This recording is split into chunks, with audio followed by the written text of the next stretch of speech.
ବହୁଦିନ ତଳେ ଏକ ବଡ଼ ଜାମୁ ଗଛଟିଏ ନଦୀ କୂଳରେ ଥିଲା। ସେଠାରେ ଏକ ମାଙ୍କଡ଼ ବାସ କରି ରହୁଥିଲା। ଜାମୁ ଗଛର ମିଠା ରସାଳ ଫଳ ଖାଇ ମାଙ୍କଡ଼ ଖୁସିରେ ଦିନ ବିତାଉଥିଲା। ସେଇ ନଦୀରେ ଗୋଟିଏ କୁମ୍ଭୀର ବସା କରି ରହୁଥିଲା। ଦିନେ କୁମ୍ଭୀର କୂଳକୁ ଆସିଲା। ମାଙ୍କଡ଼ ତାକୁ ଦେଖି ଗଛରୁ କିଛି ମିଠା ଜାମୁ ତଳକୁ ପକାଇଦେଲା। କୁମ୍ଭୀର ଖାଇ ଖୁସି ହେଲା। ଏମିତି ଭାବରେ ତାଙ୍କର ଦୋସ୍ତି ହେଲା। ମାଙ୍କଡ଼ ପ୍ରତିଦିନ ତାକୁ ମିଠା ଜାମୁ ଖାଇବାକୁ ଦିଏ।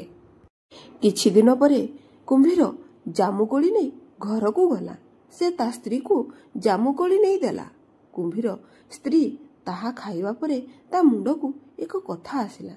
ଯେତେବେଳେ ମାଙ୍କଡ଼ ଏ ମିଠା ଫଳ ଖାଉଛି, ତାର କଲିଜା ତ ଆଉ ବହୁତ ମିଠା ଥିବ।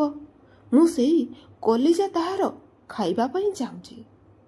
କୁମ୍ଭୀର ନିଜ ସାଙ୍ଗକୁ ପ୍ରଥମେ ଖାଇବାକୁ ମନା କଲା, କିନ୍ତୁ ପରେ ତା ପତ୍ନୀ କଥାରେ ସେ ସହମତ ହେଲା।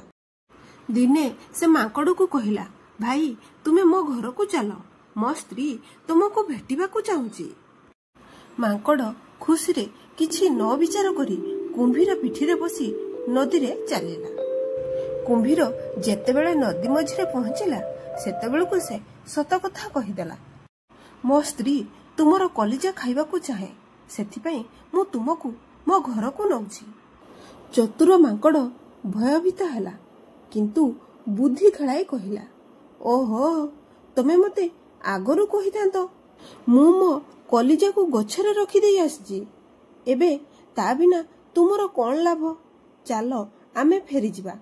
ମୁଁ ତାକୁ ଗଛ କରଡ଼ରୁ ନେଇ ଆସେ। ମୂର୍ଖ କୁମ୍ଭୀର ମାଙ୍କଡ଼ କଥାରେ ବିଶ୍ୱାସ କରି ତାକୁ ପୁଣି ଜାମୁ ଗଛ ମୂଳକୁ ଆଣିଦେଲା। ମାଙ୍କଡ଼ ତୁରନ୍ତ କୁମ୍ଭୀର ପିଠିରୁ ଗଛ ଉପରକୁ ଚଢ଼ିଗଲା ଏବଂ ହସି ହସି କହିଲା, ମୂର୍ଖ କୁମ୍ଭୀର, କଲିଜା କେବେ ଗଛ କରଡ଼ରେ ରହିନଥାଏ।